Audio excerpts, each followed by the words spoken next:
ಅಖಾಡ big fight ವಿಶೇಷ ಮತ್ತೆ ಮುಂದುವರಿಸ್ತಾ ಇದ್ದೀನಿ. ಎರಡು ವಿಚಾರ ಕೇಳ್ಬಿಡ್ತೀನಿ ನಾನು. ಒಂದು ಹುಬ್ಬಳ್ಳಿದು ಪಾಯಿಂಟ್ ಇದೆ ಇಲ್ಲಿ, ಇನ್ನೊಂದು ಕಡೆ ನಾವು ಚೆಕ್ ಮಾಡ್ಕೊಂಡಾಗ ಈ ಪ್ರೀತಿ ವಿಚಾರ ಬಂದಾಗಲೂ ಹೀಗೆ ಎಷ್ಟೋ ಕಡೆ ಲವ್ ಸೆಕ್ಸ್ ದೋಖಾ ನಡೆದಿರುತ್ತೆ. ಒಂದು ಕೆಲವು ಪ್ರೀತಿಗಳು ಲವ್ ಮಾಡಿರ್ತಾರೆ, ಜೊತೆಲಿ ಇರ್ತಾರೆ, ಅನ್ಯೂನ್ಯವಾಗಿರ್ತಾರೆ, ಮದುವೆ ಆಗ್ತೀವಿ ಅಂತ ಹೇಳಿರ್ತಾರೆ, ಮುರಿದು ಬಿದ್ದಿರುತ್ತೆ, ಇಶ್ಯೂ ಬರಲ್ಲ. ಯಾವಾಗ ಎರಡು ಧರ್ಮಗಳ ಜನ ಪ್ರೀತಿ ಮಾಡಿರ್ತಾರೋ ಅಲ್ಲಿ ಮಾತ್ರ ನಿಮಗೆ ಸಮಸ್ಯೆ. ಅಲ್ಲಿ ಆದಂಥ ಹುಡುಗಿಗೊಂದು ಅನ್ಯಾಯ ಆಗಿದ್ದರೆ ಅದು ಇಡೀ ದೇಶ ನೋಡುವಂಥ ವಿಷಯವಾಗಿ ಹೈಲೈಟ್ ಆಗುತ್ತೆ. ಮರ್ಡರು ಸೇರಿಸಿ ಹೇಳ್ತಾ ಇದ್ದೀನಿ ನಾನು. ಹುಡುಗಿನ ಹುಡುಗನೇ ಕೊಲೆ ಮಾಡಿರಲಿ, ಹುಡುಗನ ಹುಡುಗಿನೇ ಕೊಲೆ ಮಾಡಿಸಿರಲಿ, ಒಂದೇ ಧರ್ಮದವ್ರು ಮಾಡಿಸಿದ್ರೆ ಮ್ಯಾಟ್ರ್ ಆಗಲ್ಲ. ಅಪ್ಪಿತಪ್ಪಿ ಅಲ್ಲಿ ಹುಡುಗನ ಆದರೂ ಆಗಿರಲಿ, ಹುಡುಗಿ ಆದರೂ ಆಗಿರಲಿ, ಬೇರೆ ಧರ್ಮಕ್ಕೆ ಸೇರಿಬಿಟ್ಟಿದ್ರೆ ಅದು ಜಾಗತಿಕ ಚರ್ಚೆ ವಿಷಯ, ನಮ್ಮ ರಾಜ್ಯದ ಬೆಳವಣಿಗೆ. ಇನ್ನೊಂದು ಕಡೆ ಹುಬ್ಬಳ್ಳಿ ಗಲಭೆ, ನೀವು 43 ಕ್ರಿಮಿನಲ್ ಕೇಸ್ಗಳನ್ನು ವಾಪಸ್ ತಗೊಳ್ಳಿ ಅಂತ ಹೇಳಿ ಯಾವ ಆಧಾರದ ಮೇಲೆ, ಯಾವ ತನಿಖೆ ಆಧಾರದ ಮೇರೆಗೆ ನಿಮ್ಮ ಸರ್ಕಾರ ಇವನು ತಪ್ಪೇ ಮಾಡಿಲ್ಲ, ಇವನು ಅಮಾಯಕ ಅಂತೇಳಿ? ಹಾಗಿದ್ದರೆ ನೀವು ಡಿಸೈಡ್ ಮಾಡಿಬಿಡಿ. ಇನ್ಮೇಲೆ ಸ್ಟೇಷನ್ನೇ ಬೇಕಾಗಿಲ್ಲ, ಕೋರ್ಟು ಬೇಕಾಗಿಲ್ಲ. ಇವ್ರು ಯಾರು ತಪ್ಪು ಮಾಡಿಲ್ಲ ರೀ, ಇಷ್ಟು ಜನ ಇನ್ನೋಸೆಂಟ್ಸ್ ಇದ್ದಾರೆ, ಇಷ್ಟು ಜನ ಒಳಗಡೆ ಹಾಕಿ ಹೇಳಿಬಿಡಿ, ಅಲ್ಲೇ ಆನ್ ದ ಸ್ಪಾಟ್ ಹೇಳಿಬಿಡಿ ನೀವೇನೆ. ಓಕೆ, ನಮಗಂತ ತಾವು ಕೇಳಿರ್ತಕ್ಕಂಥ ಪ್ರಶ್ನೆಗೆ ಉತ್ತರ ಕೊಡೋದಕ್ಕೆ ಮೊದಲು ಎರಡು ವಿಚಾರ ಇದೆ. ಮೊದಲನೇದಾಗಿ ಕೇಂದ್ರ ಸರ್ಕಾರ ಮೊನ್ನೆ ಒಂದು ರಿಪೋರ್ಟ್ ಅನ್ನು ರಿಲೀಸ್ ಮಾಡಿದೆ.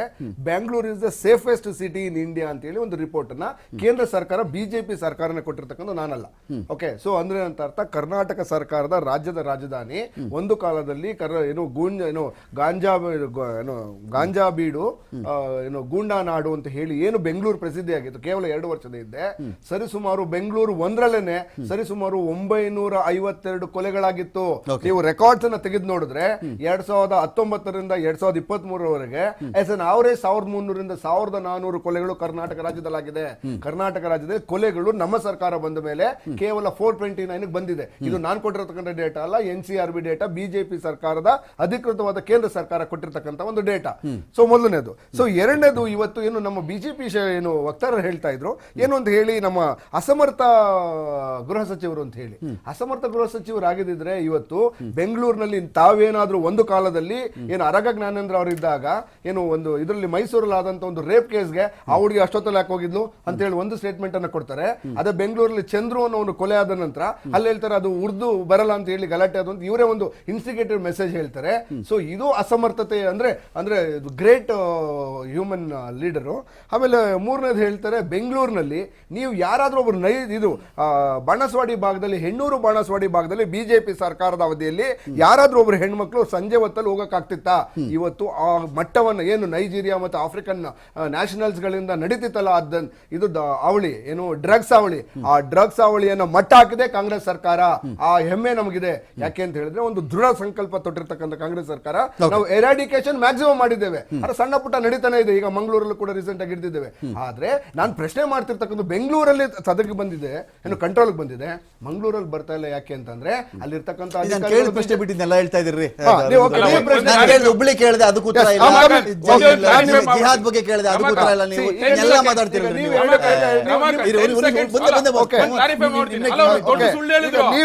ಒಂದೇ ನಿಮಿಷ, ದೊಡ್ಡ ಸುಳ್ಳು ಹೇಳಿದ್ರು. ಅದು ಕೇಂದ್ರ ಸರ್ಕಾರ ರಿಲೀಸ್ ಮಾಡೋದಲ್ಲಪ್ಪ. ಯೂನಿವರ್ಸಿಟಿ ಆಫ್ ಹೈದರಾಬಾದ್ ಅವರು ಒಂದ್ ಸರ್ವೆ ಮಾಡಿರೋದು. ಯೂನಿವರ್ಸಿಟಿ ಆಫ್ ಹೈದರಾಬಾದ್ ಅವರು ಸರ್ವೆ ಮಾಡಿಕೊಟ್ಟಿರೋ ರಿಪೋರ್ಟ್ ಅದು. ಸುಮ್ನೆ ಹಿಂಗೆಲ್ಲ ಬಂಡಲ್ ಬಿಡಬೇಕು. ಸುಳ್ಳು ಸುಳ್ಳು ಸುಳ್ಳು ಬಂಡಲ್. ಯೂನಿವರ್ಸಿಟಿ ಆಫ್ ಹೈದರಾಬಾದ್ ಅವರು ಮಾಡಿರುವಂತದ್ದು ಇದು. ನೋಡಿ, ಇಡೀ ದೇಶದಲ್ಲಿ ವಾಟ್ಸ್ಆಪ್ ಯೂನಿವರ್ಸಿಟಿಯಿಂದ ಯಾವ ಸುಳ್ಳು ಬರ್ತವೆ ಅಂತ ಹೇಳಿ ಇಡೀ ರಾಹುಲ್ ಗಾಂಧಿ ಯೂನಿವರ್ಸಿಟಿ, ಪ್ರಿಯಾಂಕಾ ಖರ್ಗೆ ಯೂನಿವರ್ಸಿಟಿ, ದೇಶದ ಮತ್ತೆ ರಾಜ್ಯ ಜನರು ತೀರ್ಮಾನ ಮಾಡ್ತಾರೆ. ಆದ್ರೆ ಇವತ್ತು ನಿಜವಾಗ್ಲೂ ಈಗ ನೀವು ಇದನ್ನ ಹುಬ್ಳಿ ಗಲಭೆ ಬಗ್ಗೆ ಮಾತಾಡಿದ್ರಿ. ಹುಬ್ಳಿ ಗಲಭೆ ಬಗ್ಗೆ ಇಂಟೆಲಿಜೆನ್ಸ್, ಈಗ ನೀವು ಒಂದು ಧರ್ಮದ ವಿಚಾರವಾಗಿ ಯಾವುದೇ ಕೊಲೆಗಳಾಗ್ಲಿ, ಧರ್ಮದ ವಿಚಾರದಲ್ಲಿ ಯಾರೇ ಕೊಲೆ ಆದ್ರೂ, ಯಾರೇ ತಪ್ಪು ಮಾಡೋದು ತಪ್ಪೇನೆ.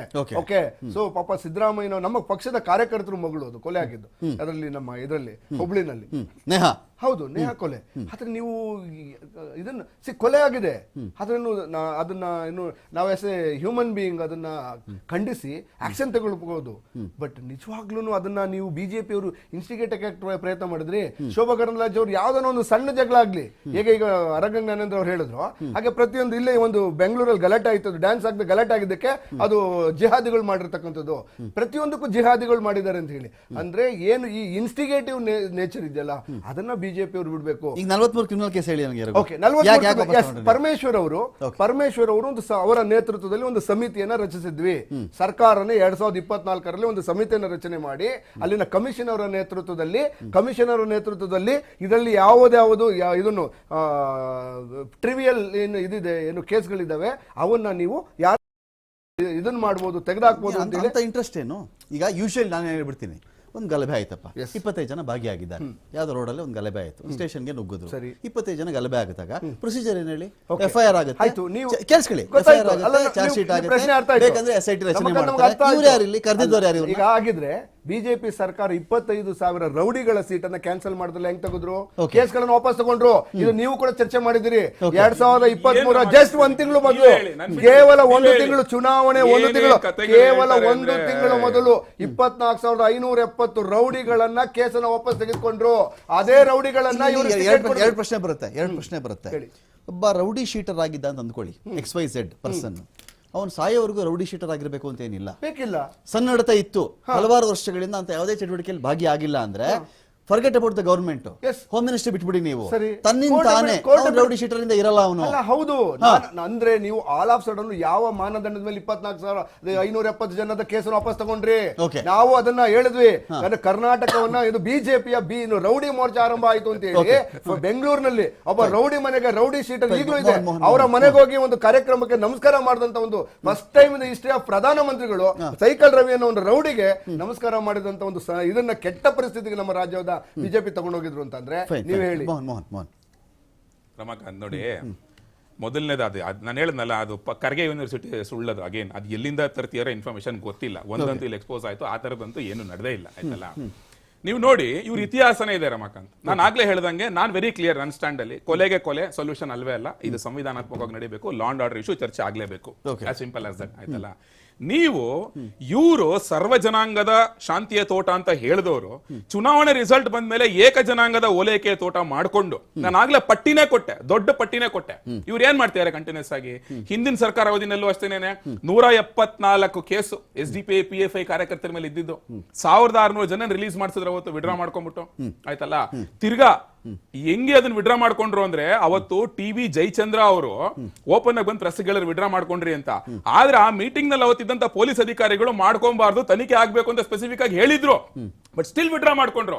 ತಿರ್ಗಾ ವಾಪಸ್ ಇರೋ ಅಧಿಕಾರಕ್ಕೆ ಬಂದು ನಾನು ಮತ್ತಲ್ಲಿಗೆ ಬರ್ತೀನಿ, ಇವರೇ ಪತ್ರ ಬರೀತಾರೆ, ಯಾರು ತನ್ವೀರ್ ಸೇಠ್ ಅವ್ರ ಮೇಲೆ ಅಟ್ಯಾಕ್ ಆದ್ರೆ ಹೆಂಗೆ, ಅವ್ರ ಮೇಲೆ ಅಟ್ಯಾಕ್ ಆಗಿ ಅವ್ರ ಪತ್ರ ಬರೆದು ಅದನ್ನ DCM ಪರಮೇಶ್ವರ್ ರೆಕಮೆಂಡೇಶನ್ ಮಾಡಿದ್ಮೇಲೆ ಆ ಸಬ್ ಕಮಿಟಿ ಮಾಡ್ಕೊಂಡು ಅವ್ರು ವಿಡ್ರಾಲ್ ಮಾಡ್ಕೊಂಡಿದ್ದು.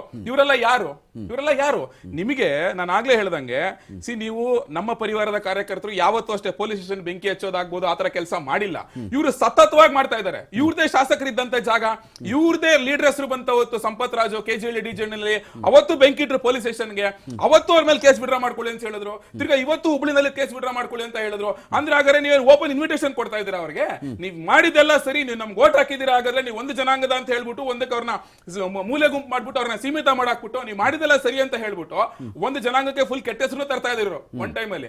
ಇನ್ನೊಂದು ಕಡೆನಲ್ಲಿ ಏನ್ ಮಾಡ್ತಾ ಇದಾರೆ ಅಂತ ಹೇಳಿದ್ರೆ, ಅವ್ರು ಮಾಡಿದೆ ಸರಿ ಅನ್ನೋ ಹಂಗೆ ಓಪನ್ ಇನ್ವಿಟೇಷನ್ ಕೊಡ್ತಾ ಇದಾರೆ. ನೀವ್ ಏನ್ ಬೇಕಾದ್ರೂ ಮಾಡಿ, ನೀವು ಬೆಂಕಿ ಆದ್ರೂ ಇಡೀ ಪೊಲೀಸ್ ಸ್ಟೇಷನ್ಗೆ, ಕಲ್ಲಾದ್ರೂ ಹೊಡೀರಿ. ಯಾಕೆ ಉದಯಗಿರಿದೆ ತಗೊಳ್ಳಿ, ರೀಸೆಂಟ್ ಆಗಿ ಯಾರು ಇವ್ರ ಕ್ಯಾಂಡಿಡೇಟ್ ಲಕ್ಷ್ಮಣ್ ಆ ಮನುಷ್ಯ ಇದಾರಲ್ಲ ಮೈಸೂರಲ್ಲಿ, ಆ ಮನುಷ್ಯ ಓಪನ್ ಆಗಿ ಕುತ್ಕೊಂಡ್ಬಿಟ್ಟು ಏನು ಪತ್ರಿಕಾಗೋಷ್ಠಿ ಮಾಡಿದ್ದೇನೆ, ಏನ್ ಮಾಡ್ರ ಎಲ್ಲಾರು ಅಮಾಯಕರು, ಹಂಗಾರೆ ಇವ್ರ ಪ್ರಕಾರ ಪೊಲೀಸ್ ಬೆಂಕಿ ಇಟ್ಟವ್ರಿಗೆ ಅಮಾಯಕರ. ಸೊ ಲಿಟ್ರಲಿ ಇವ್ರು ಹಿಂಗ್ ಮಾಡಿದ ತಕ್ಷಣ ನಿಮಗೆ ಪೊಲೀಸ್ ಅವ್ರಿಗೆ ಆತ್ಮವಿಶ್ವಾಸ ಎಲ್ಲಿ ಬರುತ್ತೆ ರಮಾಕಾಂತ್? ನಮ್ಮ ಮೇಲೆ ಕಲ್ಲೊಡ್ದವ್ರು ನಮಗ್ ಬೆಂಕಿ ಇಟ್ಟವ್ರ ಮೇಲೆ ಕೇಸ್ ವಿಡ್ರಾ ಮಾಡ್ಕೊಳ್ತಾ ಇದಾರೆ ಅಂತ ಹೇಳಿದ್ರೆ, ಪೊಲೀಸ್ ಅವ್ರು ಯಾವ ಕಾನ್ಫಿಡೆನ್ಸ್ ಮೇಲೆ ನಿಮ್ಗೆ ಲಾ ಅಂಡ್ ಆರ್ಡರ್ ಕಂಟ್ರೋಲ್ ತಗೊಳಕಾಗುತ್ತೆ? ಅವ್ರಿಗೆ ಭಯ ಬಂದೇ ಬರುತ್ತಲ್ಲ. It is nothing but law and order failure. The most inefficient minister is our G. Parameshwar. He should resign. He should step down. ಅಷ್ಟೇ.